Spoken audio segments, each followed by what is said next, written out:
Morning, everyone. I'll now call this meeting to order at 10:04 a.m. and it's the full board authority meeting of the Niagara Peninsula Conservation Authority meeting September 15th, 2025. And I'll do a roll call. Clerk, if you could do the roll call, please. Vice Chair Beatty. Member Clark. Regrets. Member Cridland. Present. Member Foster. Present. Member Grant. Member O'Neill. Member Tattison. Present. Member Witteveen. And we also received regrets from Member Seaborn. Thank you. We have two presentations today. Approval of the agenda. Can I get a mover and a seconder for the approval of the agenda? Moved by Vice Chair Beatty, seconded by Member Tattison. All in favor? That is carried. We have two presentations today that correspond with staff reports, so I will propose an amendment to deal with those terms consecutively. Can I get a mover and seconder to approve the following motion? That the agenda for the full board authority meeting held on September 19th, 2025 be amended to address item 9.1 immediately following item 6.1 and item 8.1 immediately following item 6.2. Can I get a mover and seconder for that? Moved by Member Cridland, seconded by Member Foster. All in favor? That is carried. Thank you. Are there any declarations of conflict of interest? Does anyone have a conflict to declare? Seeing none, we can move on to item 3. Approval of minutes. Can I get a mover and a seconder to approve the minutes of our last meeting? Moved by Member Tattison, seconded by Member Vice Chair Beatty. Thank you.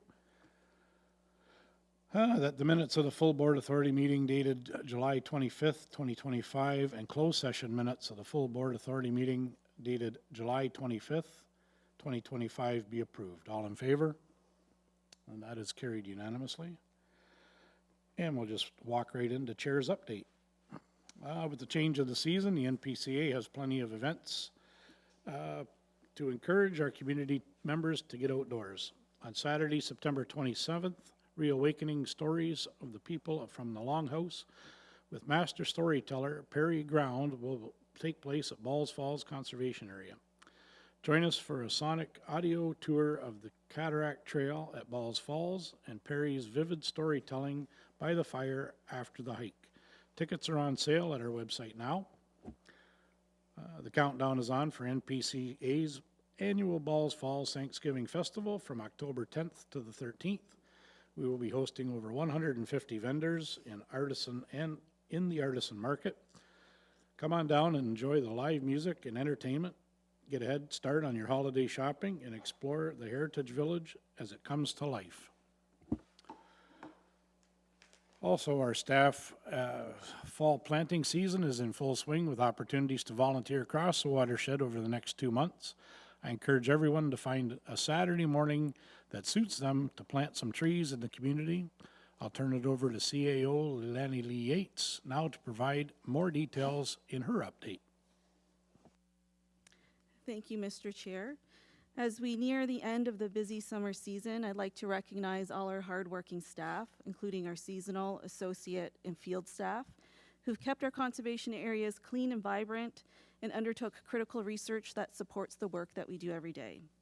And as we switch gears to our fall planting season, there are several upcoming community plantings across the watershed, including September 20th at Secord Woods in St. Catharines, September 26 to 27, Logan Avenue Mini Forest in Welland, the October 4th Elizabeth Street TD planting in Grimsby, October 18th Ashby Drive Park planting with the Water Rangers in Lincoln, and the October 25th Town of Grimsby planting. And there's a few other events that are still in the works with dates to be determined that will be in the City of Hamilton, Town of West Lincoln, and Haldeman County. And if members of the public are interested in volunteering, please visit our events page at npca.ca/events. This week is the 106th International Plowing Match in Grassy, West Lincoln. The NPCA, with support from Conservation Ontario, is a proud exhibitor at the event, and I had the opportunity to attend the opening parade and ceremony that welcomed the plowing match back to Niagara after 99 years. Agricultural stewardship is at the heart of conservation authorities. It was our founding members about 70 years ago who were farmers and raised the concern over soil health, soil erosion, and flooding. They understood that healthy rivers, wetlands, and forests supported healthy agricultural systems. This sense of agricultural and rural stewardship and conservation continues to drive our work today. I wish all the exhibitors and competitors a successful plowing match. And through you, Mr. Chair, I'd like to invite Lise Gagnon, Director of Corporate Services, to introduce new staff. Thank you, Leilani, and Lise, the floor is yours.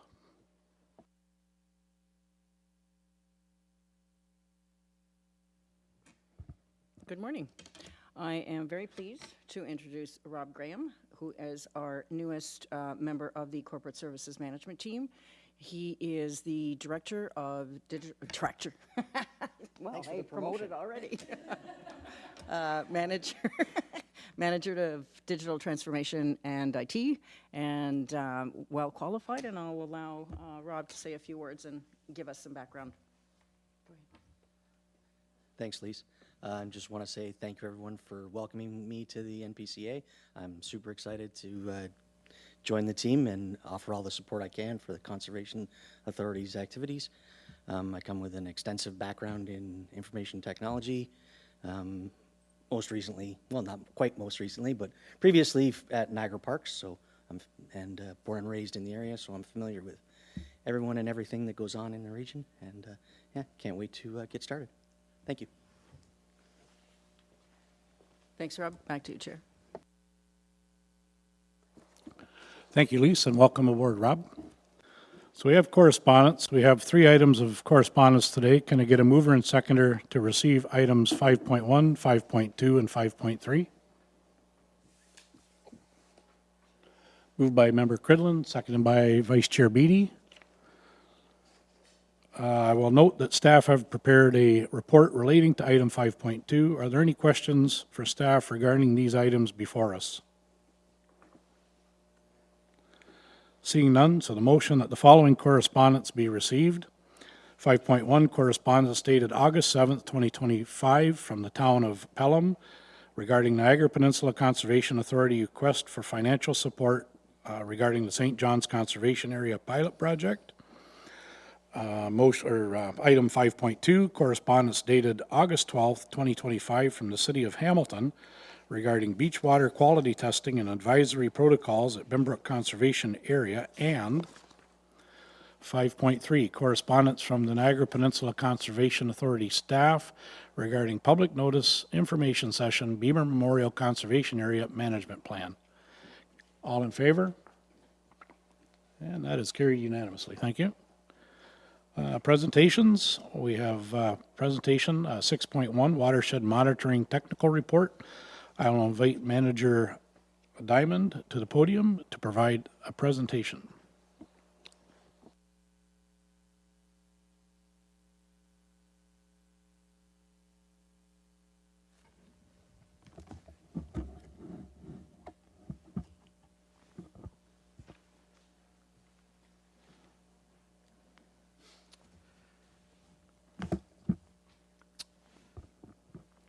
Good morning, Mr. Chairman, members of the board, and thank you for the opportunity to present an overview of the 2024 Watershed Monitoring Technical Report. This presentation serves as a companion to Report FA 46-25. In July 2024, the NPCA and board endorsed the Enhanced Integrated Watershed Monitoring Program. This comprehensive initiative is structured around 3 key monitoring areas. These areas include long-term watershed monitoring and reporting program area, the the corporate services, support services area, and the monitoring service provider area. The overall goal of this program is to assess ecological health and resiliency of our watersheds. It's also to inform evidence-based conservation and management strategies. The NPCA has maintained an active surface water quality monitoring program since 2001. Over the years, we have developed a comprehensive network of 84 monitoring stations across our watershed. At these stations, we collect both chemical and biological samples to assess our water quality. Sampling is conducted during the ice-free season, typically from March to December each year, and all samples are analyzed at our accredited laboratories. The analysis covers a wide range of parameters, including general chemistry, nutrients, metals, and bacteria. For benthic macroinvertebrates, those are the critters that live in the substrates of the creeks and rivers, like insects and the scuds and the amphipods. So we also take a look at those. Those become cool indicators of watershed health. This table here outlines our key parameters that we use for our water quality assessments. These parameters were selected based on their ecological relevance and availability of threshold values, meaning are there provincial water quality objectives and Canadian water quality guidelines that we can compare against. They're both sensitive to rural and urban land uses and are commonly used by conservation authorities across Ontario. For data analysis, the NPCA focuses on 8 indicator parameters at each of our water quality stations. We summarize data in 5-year blocks using the Canadian Water Quality Index. The Canadian Water Quality Index was developed by Environment Canada. It's a valuable tool that translates complex water quality data into understandable ratings. So water quality is classified into 5 categories: excellent, good, fair, marginal, and poor, based on what concentrations we're seeing out in the watershed. This map illustrates the distribution of NPCA surface water quality monitoring stations across our watershed. Each dot represents a monitoring station with the color indicating its water quality rating based on the Canadian Water Quality Index. So if you do a calculation, about 39% of those stations are rated as poor, and that's the red dots. 46% are rated as marginal, which are the yellow dots. 13% are rated as fair, which are the green dots. 1% is rated as good, which is up in Hamilton there, and then 1 is excellent in the Welland Canal. So the highest water quality ratings within the NPCA watershed are observed in the Effingham tributaries of Upper 12 Mile Creek in Pelham, Point Avenue Drain and Beaver Creek in Fort Erie. The Upper Welland River tributary I just mentioned in Hamilton is holding on and doing really well. The Lower Welland River in Niagara Falls. There's sections in 20 Mile Creek in Hamilton are doing okay, and also the Welland Canal, as I've already mentioned. So what's our data telling us? Our water quality data, monitoring data, has identified 3 key parameters: total phosphorus, chloride, and E. coli as the most frequent and widespread causes of water quality impairment across our watershed. For total phosphorus, from 2020 to 2024, 85% of our samples we collected exceeded the provincial water quality objective. While total phosphorus is not inherently toxic, phosphorus is a nutrient that can overstimulate algal and aquatic plant growth, leading to depleted dissolved oxygen in our watersheds, which of course is not good for the wildlife inside those creeks and ecosystems. Sources of phosphorus include fertilizer, sewage, and animal waste. For E. coli, during that same period, 53% of our samples exceeded the provincial water quality objective. E. coli is a group of bacteria commonly found in the intestines of humans and animals. Most strains are harmless, but some aren't, and can cause serious illness. E. coli is also the main cause of beach postings in our region. Sources include sewage and animal waste. And chloride. Our monitoring program is detecting a significant number of chloride exceedances across our watershed, mainly in the urban watersheds, mainly due to road salt applications. These concentrations can be toxic to aquatic life. The NPCA's groundwater monitoring program was started in 2003, includes 46 wells installed in significant overburden and bedrock aquifers within our watershed. 15 of these wells are in the provincial groundwater monitoring network, which is the Ministry of Environment, Conservation and Parks partnership, and 31 were installed at 23 locations through a past partnership with the Ontario Geologic Survey. Each dot on that map represents a groundwater monitoring location within the NPCA watershed. Groundwater samples are collected from nearly all wells in the fall, and with a subset sampled again in the spring. These samples are analyzed for water chemistry, and we compare them to the Ontario drinking water standards to assess aquifer health and water safety. Water quality at most wells meets Ontario drinking water standards, but there are some observed health-related exceedances. These health-related exceedances have been followed up with the Ministry of Environment, Conservation, Parks, and Public Health, and these exceedances were found to be attributed to the natural conditions of the groundwater. There was, however, one shallow overburden well that has nitrate exceedance, and that's attributed to the local land use. The NPCA is also seeing aesthetic-related exceedances with the groundwater. These aesthetic-related exceedances may not be the source of any health-related exceedances, but these exceedances typically make the groundwater unpalatable, stinky, and otherwise unpleasant for normal use. In 2024, the NPCA launched phase 1 of the terrestrial monitoring program to track forest, ecosystem health, and biodiversity. NPCA staff identified 30 deciduous forest plot locations using our ecological land classification data sets and deployed these plots within our conservation areas, and those are those yellow dots. You can see we have a large number of widespread deployment of our terrestrial monitoring plots in these conservation areas. So 17 of the plots were installed in 2024, 13 were installed in the early part of this year, and field data commencing in 2025. The NPCA's hydrometric monitoring program is a crucial monitoring program and unit that assesses surface water quantity and climate conditions across the NPCA watershed. We have 33 installations that monitor everything from precipitation, water level flow, to soil moisture and wind speed, air temperature. Data for this program is found on our NPCA webpage. The data collected through the NPCA's watershed monitoring program is very robust and used by many other agencies. Data requests users include our municipalities. For example, Niagara region most recently put a large data request in for the lower well and river data to inform the South Niagara Falls wastewater treatment plant environmental assessment. We get frequent requests from the Ontario Ministry for investigative work, looking for background data. We have other government agencies looking for data as well. We have academics who are looking for research. We have like almost 20 years of data. That's very good, it's robust. So they love these data sets. We have consultants and the public also looking at our data that we have. For our corporate support services monitoring area, it's comprised of several programs that service the NPCA with crucial monitoring data to inform operational activities across multiple NPCA departments and divisions. So in 2024, there were 3 key monitoring programs that were going through this program.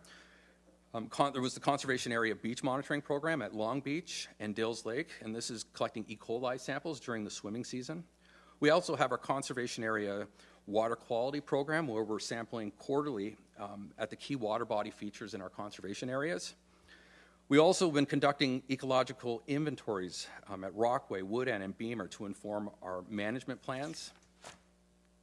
And we also do some regulatory monitoring. For example, we do at Balls Falls, there's a septic system ECA where it requires monitoring, where we have to go out there and our staff are doing that work. For the NPCA's monitoring service provider area, we deliver monitoring service to a wide range of watershed partners. In 2024, we had the following projects. We worked with the Hamilton Airport on a biological monitoring study. We also worked with the City of Hamilton on a Glanbrook landfill monitoring study, and we also worked with the Department of Fisheries and Oceans, where we were doing fish sampling. Our staff loved it. We hadn't really got into the fish world, and so we were out there doing fish sampling. And we were looking at the municipal drains, and we were looking at unrated drains and getting those drains classified based on what fish species were present in them. Key takeaways from our technical report: watershed health remains degraded through a combination of ongoing and historic impacts. Watershed improvement actions like addressing legacy pollution, implementing agricultural BMPs, utilizing green infrastructure, improving our urban infrastructure as well, and changes to individual actions can help long-term watershed recovery. The NPCA's Integrated Watershed Monitoring Program provides a strong base for managing our watershed health. Continued monitoring is key to tracking progress and monitoring our water environmental standards. Next steps. We're going to be maintaining and expanding our long-term monitoring programs for robust data collection. We're going to be continuing our enhanced data management systems for improved accessibility to our data and also improve our analysis. And we'll be sharing our 2024 technical report findings with our partners and stakeholders to foster collaboration.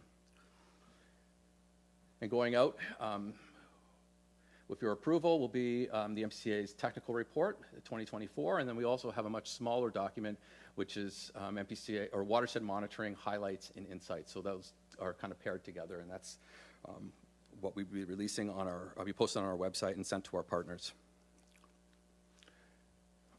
Mr. Chairman, members of the board, thank you for your attention, and I'm happy to take any questions. And I'd just like to highlight, I'm not out in the field anymore. Unfortunately, I don't do all the fun stuff. This is the team that's been out there doing all the fun stuff, and there's a bunch of them there, and they do really good work. And so I just wanted to acknowledge them as well. Thank you.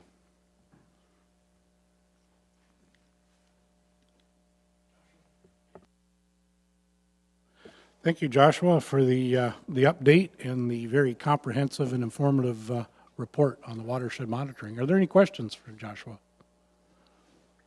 Member Foster. Thank you, and thank you for presenting that this morning.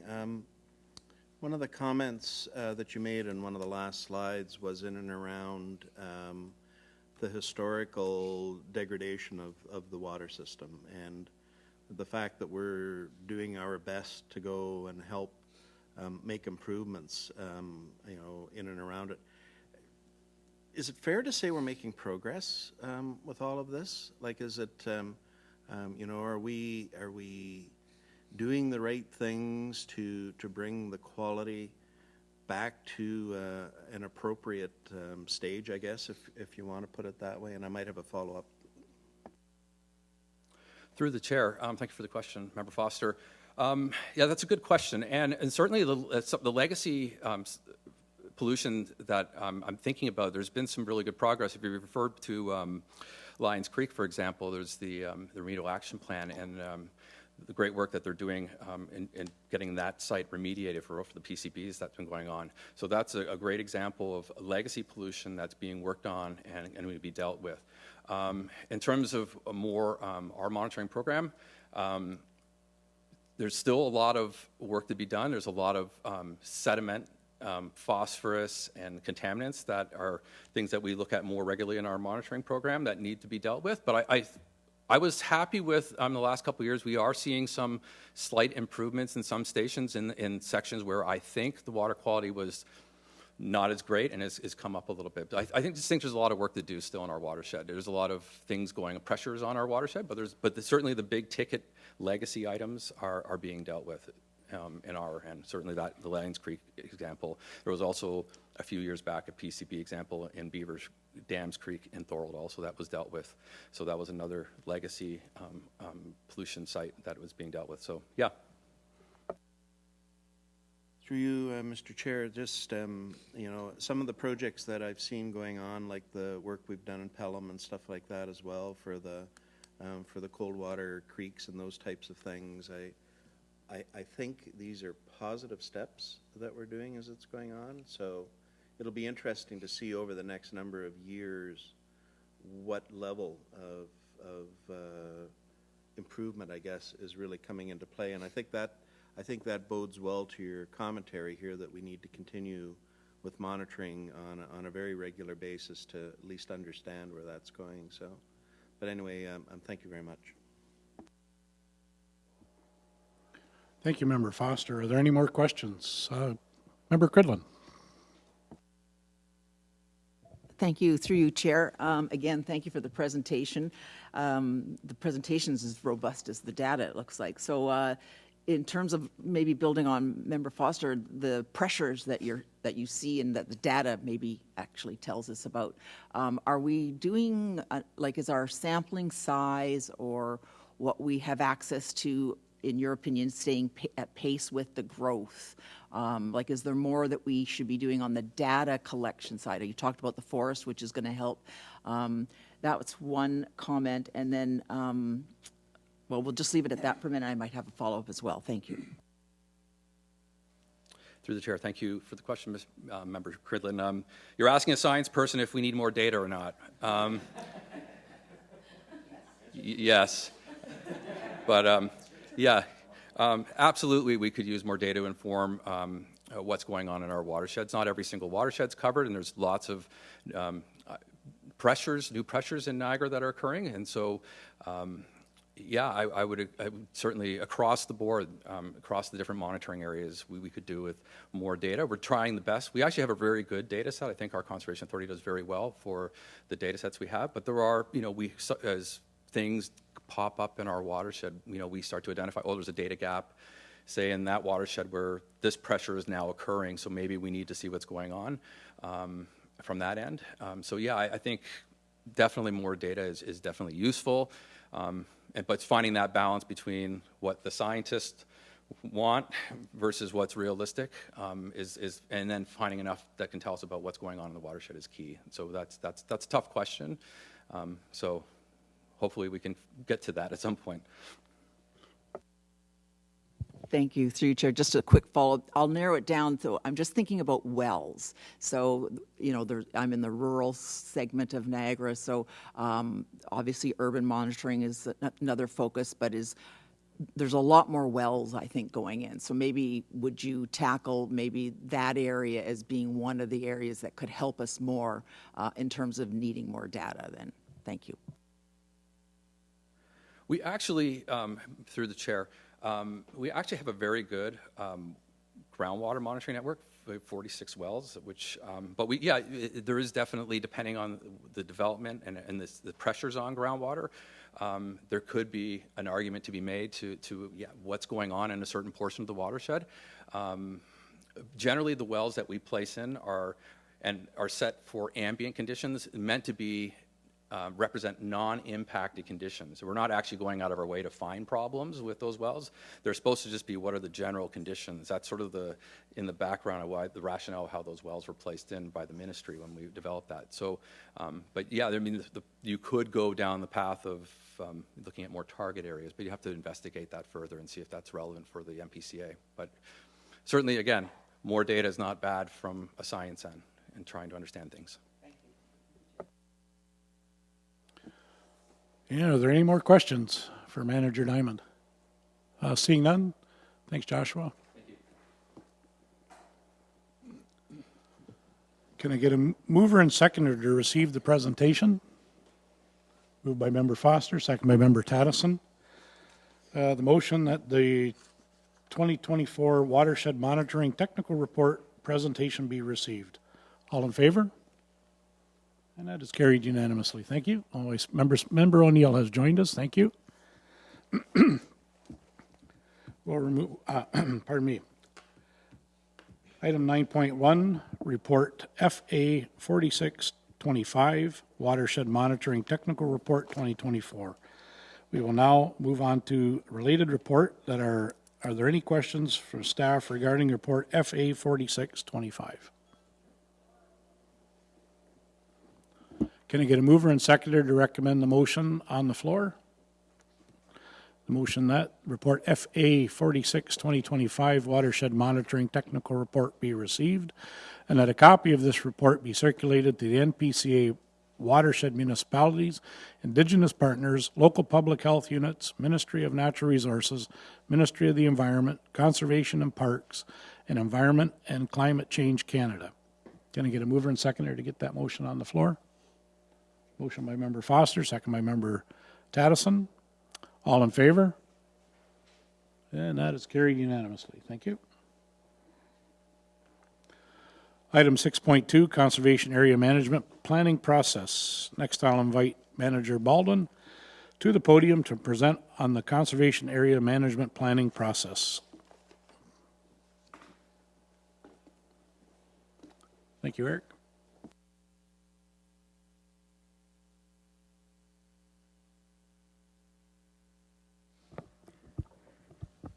Got to move the mic down from Josh.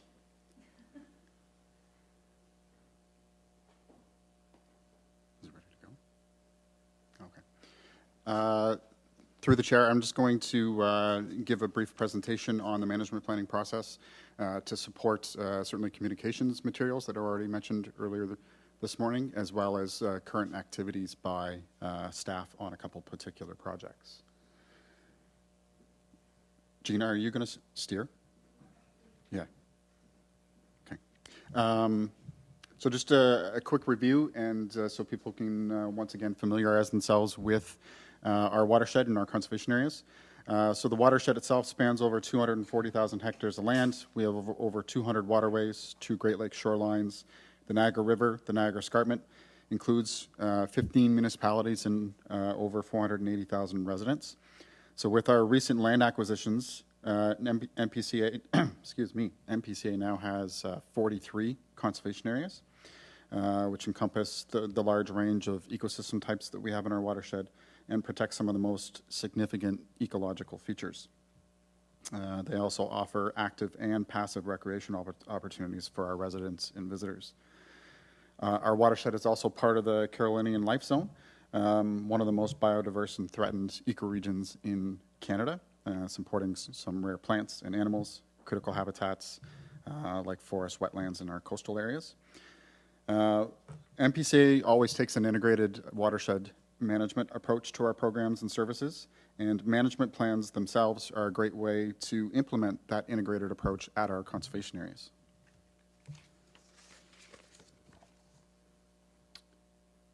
Our efforts to protect and enhance our green space and enhance access to our green space through public ownership is guided by our strategic plan, with further guidance provided by our conservation area strategy, as well as our land securement strategy. Our conservation area strategy provides, like we said, the high-level guidance for sustainable management and long-term planning of our conservation areas. At the highest level, key components of that strategy include our goals and objectives. The 4 main goals you can see on the screen there between protect and enhance, protect and restore, connect and enhance, adapt and sustain, and inspire and engage. The strategy emphasizes integrating conservation areas with regional public lands as well, wherever possible, public lands and trails, and to strengthen biodiversity corridors and improve community access or green space access like we've already been working on. With these 4 goals and 20 objectives, many would be supported through development of management plans for each of our conservation areas.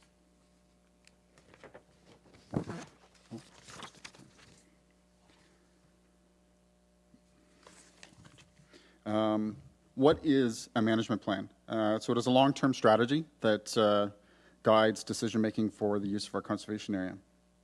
It outlines how NPCA protects and conserves the area's natural resources while enhancing public access and user experiences. These plans also assess current conditions of the property, identify opportunities and constraints, and set goals to balance ecological preservation with visitor use and management of the site. So they guide permitted uses, access levels, various enhancements that we would make to the sites, risk management, and visitor safety as well. So the last point there is a key point to consider as well. What is a master plan versus a management plan? These terms are often used interchangeably. Technically, you wouldn't be wrong using them as the same definition, but there can be a key distinction that also lends itself to the amount of resources that should be and need to be dedicated to the process itself. A management plan is a more basic plan, less detailed plan that will provide the highest level details, goals, objectives, vision for the property, and maybe get as far as doing initial high-level concepts or artistic renderings of specific projects identified within the management plan. Those artistic renderings, you often see them working at municipalities, at your local councils, especially in, say, parks and trails master plans. You would be familiar with those. Any infrastructure plans or any infrastructure development, you would see those as well. Where a master plan would come in is we would provide far more detail, taking those concepts, some of those concepts or all of those concepts within a management plan, and taking them to some level of detailed design. So whether it's 30 or 60% detailed design, that is often necessary to help assist with funding and grant opportunities, and they can become quite important.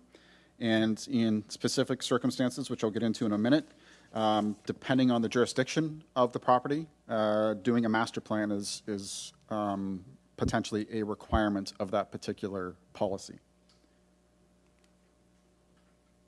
So I'll take you quickly through different steps of the management plan process. In the report and at other times we've talked about these, they can be in 3 broad phases, but I'll expand those phases into each of these steps and then just very quickly take you through each one. Scope and define. If you're a project manager, you have your PMP designation, or otherwise, this can be a project charter or terms of reference.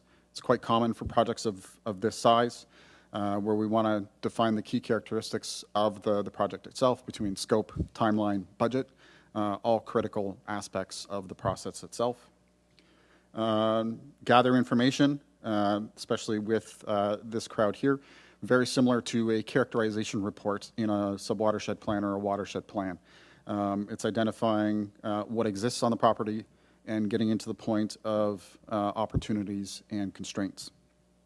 When we establish direction, it's taking a further look at those opportunities and constraints, and at the initial level, identifying what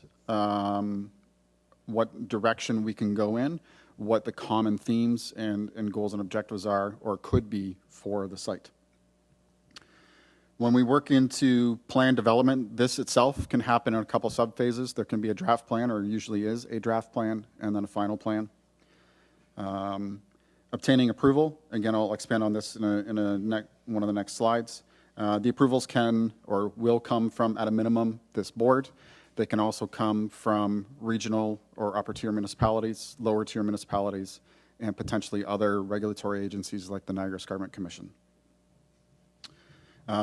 Implementing the plan, it's a key step.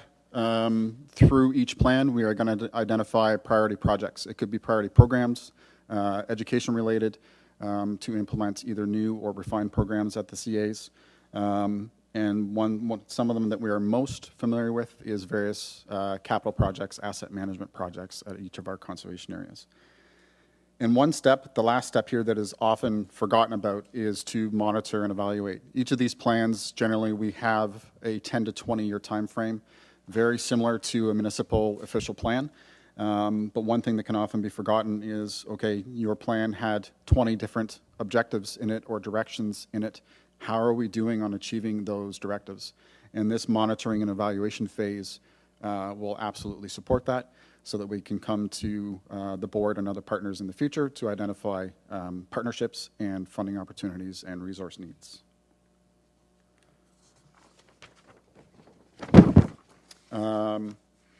Key part of a management plan process is classifying and zoning each of our conservation areas. For NPCA, through the Conservation Area Strategy and with help through Conservation Ontario and all the other CAs, coming out of some of the legislative changes in recent years, we have classified each of our properties into 1 of 3 categories. So we have conservation area, active recreation, conservation area, passive recreation, and then natural heritage and hazard lands. MPCA currently has 4 conservation areas classified as active recreation, Binbrook, Balls Falls, Chippewa, and Long Beach. We have 16 passive recreation areas and 23 natural heritage and hazard lands. I won't name each one of them because I probably miss a few. When management plans are done, the classification process can be changed. So yes, these are defined right now. They are defined in the Conservation Area Strategy, and each CA, as I just noted, is included within a particular category. The management plan process can modify that. So based on board direction, other strategic priorities, we can take a look at each property individually and determine whether or not it deserves a look to go into a different category. Most notably, what that may mean in the future is moving some properties into a higher level of classification, or the active recreation side, and we can get into a definition of active recreation that can help us meet our board directions and our overall work plans and strategic directions. When we talk about conservation area zoning, I always use the comparison. This is very akin to a municipal zoning bylaw. So within a property, we can specify specific areas where activities can and should occur. This allows us to achieve that balance of protecting the significant natural environments we have while also taking advantage of the recreation opportunities we have at the site. So we can have large sites like Balls Falls that have intense recreation and programming activities, but when you look at the broader scale, a site like that, it's a very small percentage of the site that is actually being used for those opportunities. And we can zone it particularly for development or recreation, while the rest of the property is zoned something equivalent to a natural heritage system for a municipality.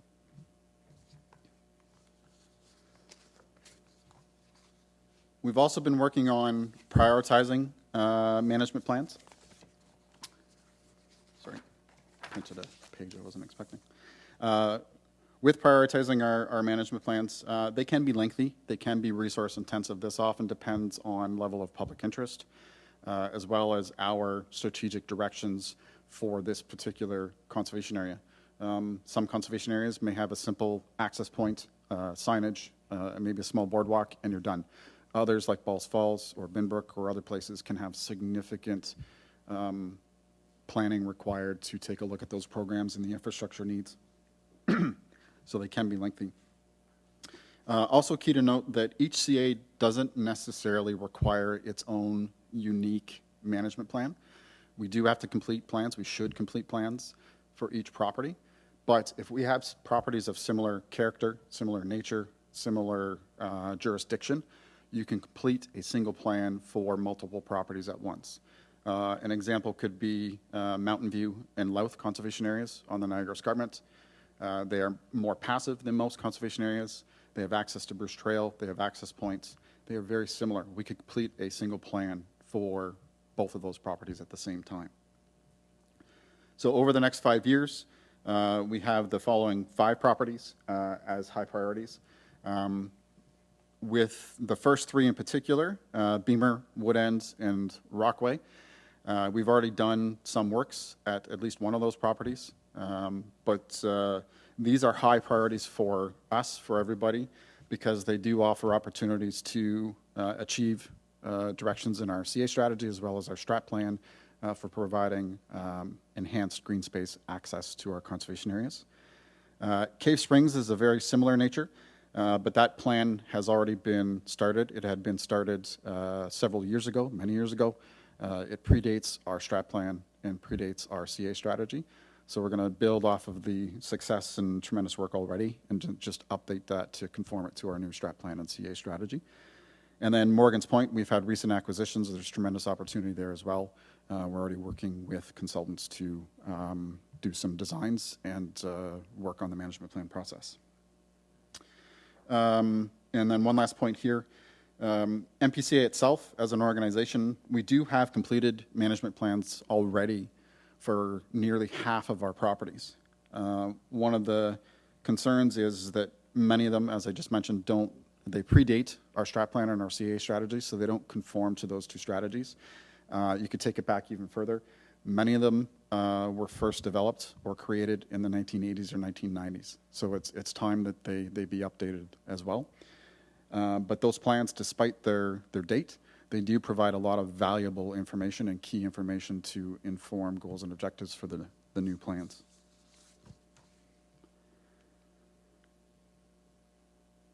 Whoa. Okay, there's some text issues there. For the Niagara Escarpment Parks and Open Space System, this is coming from the Niagara Escarpment Plan. Most of us here, especially the planning staff, perhaps some of the board members, depending on your responsibilities, you're very familiar with parts 1 and 2 of the Niagara Escarpment Plan. That's the land use designations and the policies that go with those designations that define development projects and development applications within the Niagara Escarpment Plan area. What many people are not familiar with is the plan also has a part 3, and that part 3 is specific entirely to the Niagara Escarpment Parks and Open Space System, and this is a park system that extends the entire length of the Niagara Escarpment from Niagara Falls to Tobermory. and it is connected by the ribbon of the Bruce Trail. And there is a series, well over 160 parks and conservation areas owned by CAs, municipalities, the St. Lawrence Seaway, provincial and national parks that create this system. Part 3 of the escarpment plan requires all public landowners within that system to create management plans for their properties. And they have a very specific process, and they have provided very specific guidance through a parks and planning manual on how to complete management plans for properties within the Niagara Escarpment. And for us here at NPCA, we have 11 properties within the Niagara Escarpment plan area. These processes, again, they can be lengthy. I've gone through a number of them with my past experience at other CAs. The process, like I said, is lengthy, but it's very comprehensive and a very good process to go through. Most notably, too, we have to get endorsement by the NEC and ultimate approval by the MNR. It adds a bit of a layer that most of our properties won't have. And finally, getting into the last couple slides, this is just providing further detail on an upcoming engagement opportunity for Beamer Memorial Conservation Area. Some of this information was already provided in the communication materials that was updated by the chair earlier. So this is one of our top priorities for completing a management plan. Staff have already been working in the background to get this process started, and we have our first public engagement session on September 23rd. So that is this coming Tuesday. What this session is designed to do is for us to share information out. Much of what I've presented today will also be presented there, and most importantly, gather information back from participants at that engagement session so that it can inform how we proceed to the next stages of developing preliminary goals and objectives and identifying some key studies and designs that we would like to partake in. And you will see that link there. That is a very important link to our Get Involved portal. Many of people here will be familiar with our portal, but perhaps haven't engaged with the portal since it has been updated to our new provider, our new system on the back end. There is a page specific to Beamer Memorial Conservation Area, and it has all kinds of opportunities for yourselves to provide feedback, as well as the public. There's maps to share or in view key sites on the property, share your big ideas. There's a Q&A opportunity for people to submit their own questions directly to staff. There is or will be live as of the 23rd, a survey for everybody to participate in. And there's all kinds of background info to support the planning process. So with that, I will open it to questions. Thank you, Eric. That was very informative. Are there any questions for Manager Baldwin at this time? Great. Oh, yes, I have one. Vice Chair Beatty. Just quick one. You can't hear me? The public. Yes, the public. Hi. When you're developing the plan, is there a different approach when we get to a property like Wood End where we have a significant partner? I believe it's the school board at Wood End, and I think there's a few others. Is there a difference in how we approach it? Oh, yes. Through the chair, I'm going to say yes and no. It depends on each property and the process. For that particular property, yes, it does, but I will say it's almost the same process for each management plan. What we do from an engagement aspect, not just for, say, school board, but for any member of the public, for town staff, for councillors and board members, we're not approaching it just to check a box and say we've done public engagement. We will do what's necessary to obtain that feedback, provide the answers that they are looking for. So we will have multiple engagement activities, and it's not always just a broad public engagement session. It could be a private meeting with a board member or a private meeting with the school board to work through particular issues and opportunities at the site. Thank you. Thank you, Member Beatty. Are there any more questions for Manager Bolden? Seeing none? Thank you, Eric. Can I get a mover and seconder to receive the presentation? Moved by Vice Chair Beatty, seconded by Member Taddison. So the motion that the conservation area management planning process presented be received. All in favor? It's carried unanimously. Thank you. So we'll move on to 8.1, Report FA 4425 regarding conservation area management planning process. Now we will move on to a related report. Are there any questions for the staff regarding Report FA 4425? Can I get a mover and seconder to receive this report? Moved by Member Cridlin, second by Vice Chair Beatty. The motion that FA 4425 Conservation Area Management Planning process be received. All in favor? That is carried unanimously. Thank you. Moving on to Item 7, there are no delegations. Item 8, consent items. We have no additional consent items today. Discussion items. 9.2, Report FA 4325 regarding contract awarded Lake Ontario Coastal Resilience Pilot Project. I'd like to invite Director Green to the podium with a brief overview of the report.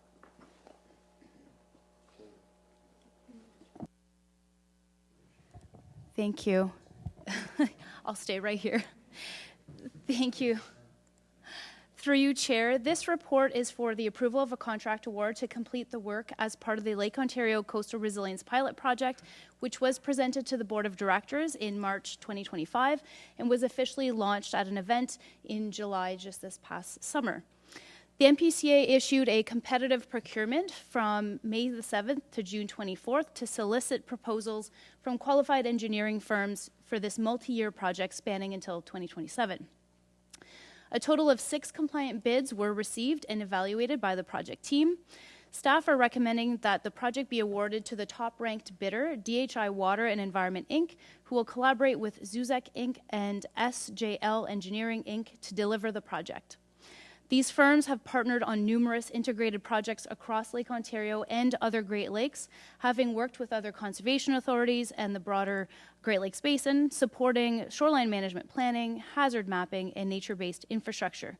These consultants are also bringing a lot of experience and knowledge about incorporating climate change into these shoreline management plans, which is an important and innovative component of our project. The contract is valued at a maximum upset limit of $848,705 plus non-recoverable HST. Staff are also recommending a 10% contingency in the amount of $86,358 to accommodate any other needs or issues that come up within the project. The project is funded with financial support from Natural Resources Canada in collaboration with Conservation Ontario on the Adapting to Coastal Hazards Across the Great Lakes program. We're also collaborating with 2 other conservation authorities on this project. Additional funding sources are also coming from the NPCA Capital Special Projects Board approved budgets through NPCA Special Levy for the Lake Ontario Shoreline Hazard. The contract is well within the budget allocated for this project and is within the limits required for the funding that we have allocated. Happy to take any questions on the contract and also have Manager Bogellin to answer any technical questions. Thank you. Great. Thanks, Natalie. And a great project to get started for sure. Are there any questions for Director Green? Member Foster. Thanks, Natalie, and thanks for bringing forward the contract. And I really don't have a question on the contract. It looks great, and we have to get going. with a little indulgence. So I noticed Vance Badaway has taken on a new position. He's now the President and CEO of the Council of Great Lakes Region, which supposedly builds on top of all of the other watershed work and stuff like that that's going on. Is this going to, I know what you're going to answer.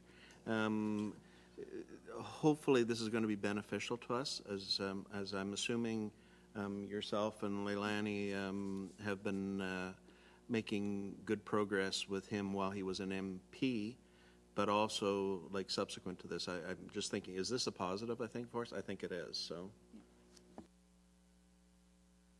Through the chair, thank you for noting that. I did miss that in my introductory notes. We have reached out to Councillor /CEO Badaway to congratulate him and to set up a meeting in the near future. So he's very eager to understand more about our project and how the two will support each other. I'm just thinking through you, Mr. Chair, that this is a good thing for us, and it builds on top of all the work that Natalie and her team and the NPCA in general has been doing over the last while. So anyway, thank you. Thanks for that, Member Foster. Are there any more questions for Director Green? Seeing none, thanks, Natalie. So can I get a mover and seconder for the motion before us? That report FA 4325 regarding contract award Lake Ontario Coastal Resilient Pilot Project be received, and that a contract awarded to DH Water and Environment, Inc. to a maximum upset limit of $848,705 plus non-recoverable HST for the Lake Ontario Coastal Resilient Pilot Project be approved, and that a contingency of 10% or $86,358 be allocated to address any unanticipated costs during the project implementation, and further that staff be authorized to execute all necessary documents to award the contract. Can I get a mover and seconder for that, please? Moved by Vice Chair Beatty, seconded by Member Foster. All in favor? And that is carried unanimously. Thank you. Item 9.3, report number FA 4225 regarding beach water quality testing at Bimbrook Conservation Area. This report relates to the correspondence we received from the City of Hamilton in today's agenda package. I'll invite Director Christie to provide the board with a brief overview. Thank you, Chair. So, the MPCA has 3 permitted swimming conservation areas currently within its envelope. So this report outlines our beach water testing program that the MPCA operates at Chippewa Creek and Long Beach Conservation Area, and also outlines the proposed collaboration with Hamilton Public Health to transfer responsibility of beach water testing at Bimbrook to the MPCA's water testing. So happy to take any questions. Great. Thanks, Adam.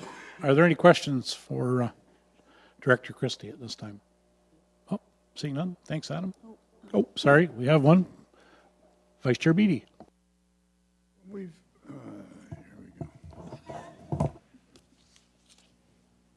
We have the two staff, not staffers, the two people at the table who have been working on this very extensively. And I thank you, Mark. And thank you, Adam. But how close are we to a deal? We're going to make the pitch to. We've made that pitch to the Hamilton Health over and over and over again, and are we close? I would say discussions are ongoing, but at least we're at the table. Okay? Good luck.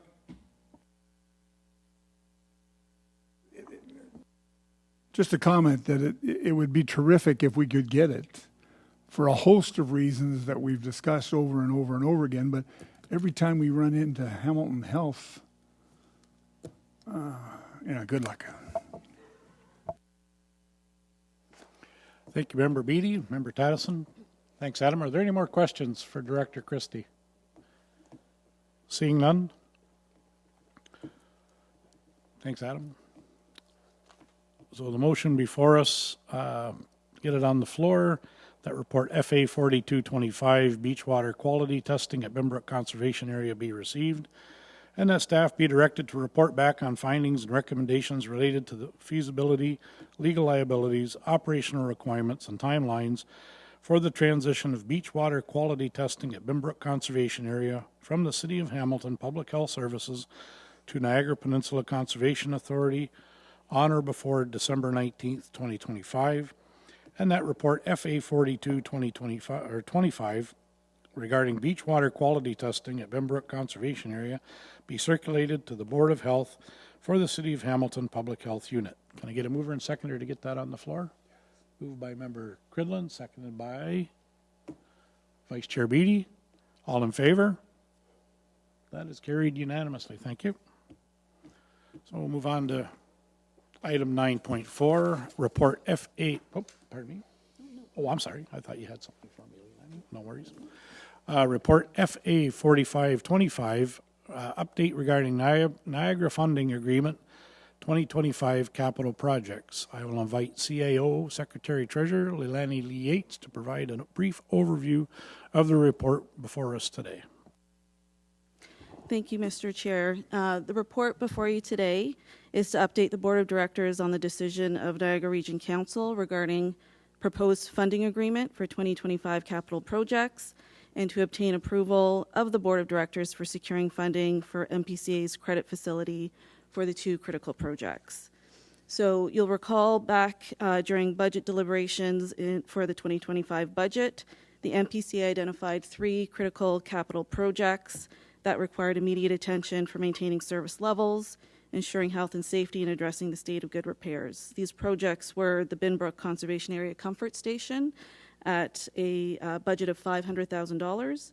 And within Niagara, we identified 2 capital projects, the restoration of the heritage buildings at Balls Falls and St. John's Center for $100,000, and the Center for Conservation's replacement of the roof and skylight at $400,000.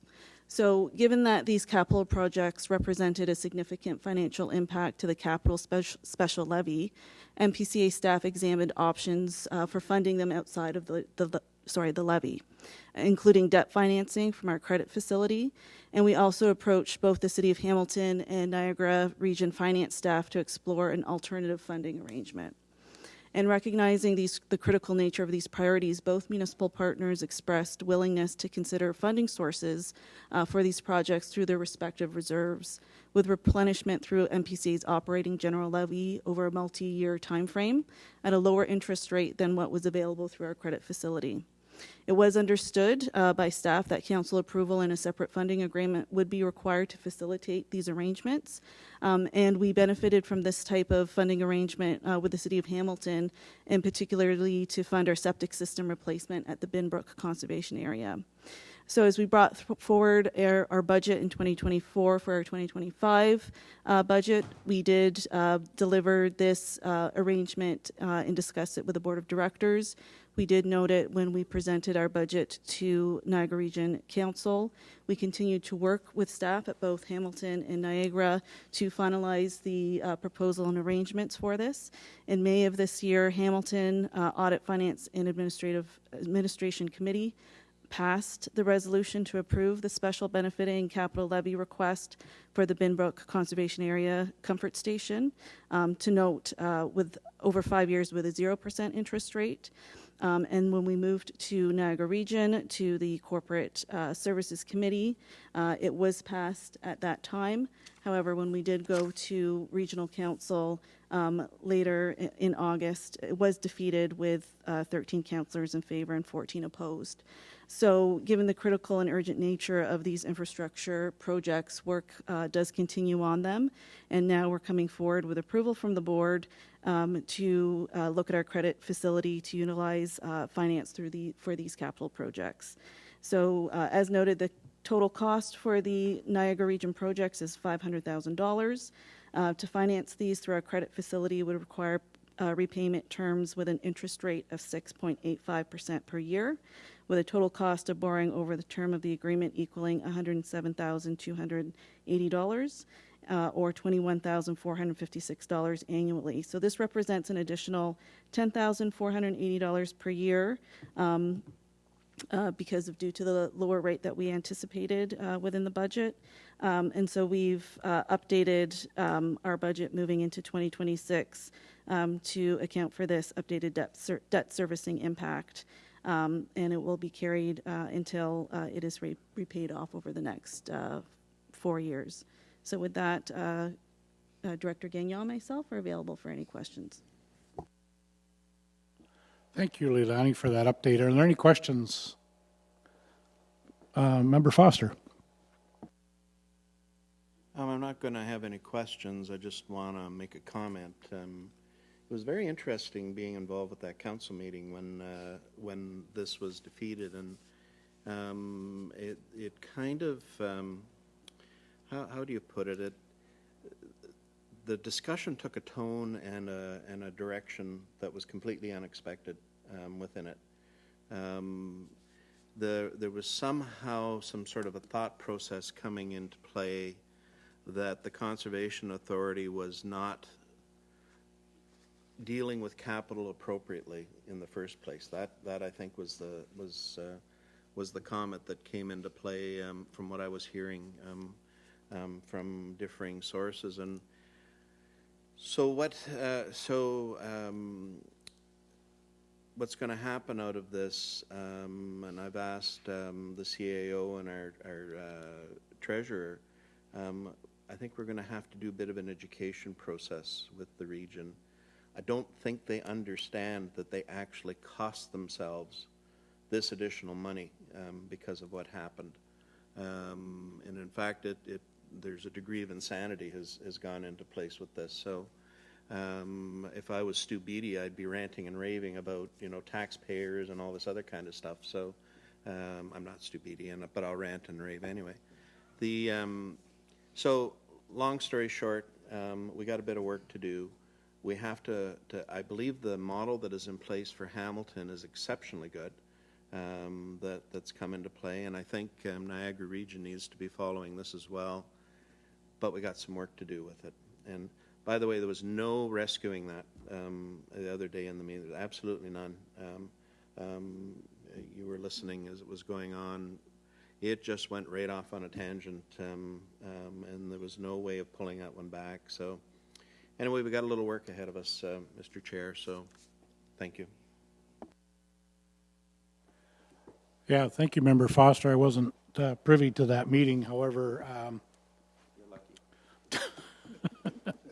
yeah, I don't know what the tone was, but as you say, was it just fear that they wouldn't be repaid back, or the money isn't used properly, or we don't, these buildings, anything can happen at any time. Roofs can, over time, with asset management and type things that we have in place, emergencies come up, and it's unfortunate, but like you say, maybe education might sway them, or to have a look at the model that Hamilton has with the NPCA. So thank you for that, Member Foster. So are there any more questions for Leilani while we're on the topic?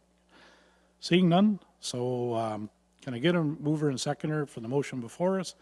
That report FA 4525, update on Niagara funding agreement 2025 capital projects be received, and that financing for capital projects at Balls Falls and St. John's conservation areas totaling $500,000 be sourced through NPCA's credit facility be approved, and further that debt servicing costs for these capital projects be recovered through the operating levy annually for 5 years be approved. So can I get a mover and seconder for that motion? Moved by Member Beattie, seconded by Member Tattison. All in favor? And that is carried unanimously. Thank you. So on to item 9.5, report FA 4125 regarding agreement of services between Niagara's Parks Commission and Niagara Peninsula Conservation Authority. This report seeks direction to enter into an agreement with Niagara Parks Commission with a commitment of $20,000 to plant 1,600 trees through the NPCA Trees for All program in 2025. Are there any questions on this report? No, I think it's a great idea and a great initiative. So can I get a mover and seconder for the motion presented? Motion that report FA 4125 regarding agreement of services between the Niagara Parks Commission and Niagara Peninsula Conservation Authority be received, and that the agreement of services between Niagara Parks Commission and Niagara Peninsula Conservation Authority be approved, and that the Secretary, CAO, Treasurer, and NPCA Chair be authorized to sign required documents to execute said agreement. And further, that the final executed agreement of services between Niagara Parks Commission and Niagara Peninsula Conservation Authority be made publicly available on the NPCA's website. Can I get a mover and seconder for that, please? Moved by Member Beatty, seconded by Member Foster. Oh, a comment? Member Foster. Just to the motion itself, I think it would be worthwhile sending this to the Niagara Peninsula, or the Niagara region as well, making sure that it's communicated out, showing that we are into partnerships within Niagara. Very good, Member Foster, absolutely. Thank you. So I will call the vote now. All in favor? And that is carried unanimously. Thank you. So we'll move on to item 10, 10.1, Finance Committee minutes dated September 17th, 2025. Can I get a mover and seconder to approve the Finance Committee minutes, that the minutes of the Finance Committee dated September 17th, 2025 be approved? Mover and seconder, moved by Member Cridlin, second by Member Foster. Any discussion? Seeing none, all in favor? That is carried unanimously. Thank you. Item 11, motions. There are no motions. Item 12, notices of motion. Does anyone have a notice of motion they'd like to present? Seeing none, we'll move on to new business. Are there any items of new business that members would like to bring forward? Oh, and at this time, I'd like to ask for a foundation update. Member Cridlin. Thank you, Chair. Before the foundation update, I like that the Chair has left this space for us to fit in the land acknowledgement because of the September 30th being National Day for Truth and Reconciliation. I think it's great that it stands out today in this spot. Chair, with your permission, I would like to read that now, if that's okay. Go ahead. Thank you. The Niagara Peninsula watershed is situated within the traditional territory of the Haudenosaunee and Adirondack and the Anishinaabe, including the Mississaugas of the Credit, many of whom continue to live and work here today.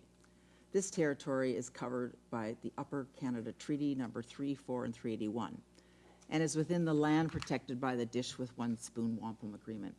Today, the watershed is home to the many First Nations, Métis, and Inuit. Thank you. And if I may, I'll continue with a small update from the foundation. So again, more foundation milestones. This past September 4th, our Land to Legacy Evening for Conservation and Connection was held at Balls Falls. This was another first. Thank you to the NPCA experts, staff experts, and CAO Yates. Also, thank you to the NPCA board representation, Chair Metcalf, Vice Chair Beatty, and Member Taddison, who joined all the foundation board members engaging with the audience. The connection was easily made between the important work of the NPCA and how foundation donors and partners can make more of this happen and sooner.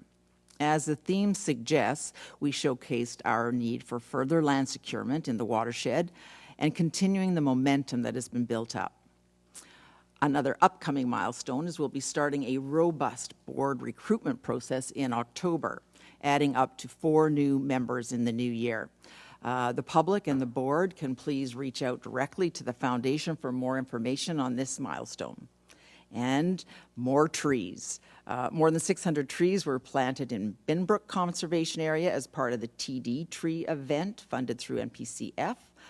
We heard about more plantings that are coming, so please participate where you can. Also, the Thorold Public Library got a new pollinator garden this past Saturday in memory of Mickey DeFruscio, and funds were raised through the foundation, and NPCA coordinated the planting. So thank you. Thank you, Member Cridlin, for that update. Yes, it was a fantastic evening at Balls Falls, and it's always entertaining and informative when one of the members, Adam Schultz, speaks and shares his adventures with the public or the participants. So it was a great evening. Thank you for the foundation for putting that on. We have no closed session today. So with that, if there is nothing else, I'll adjourn this meeting. So could I have a motion for adjournment? Oh, I'm sorry, I got to turn my head here. Just adjourn it. Oh, all right. Meeting adjourned at 11:20.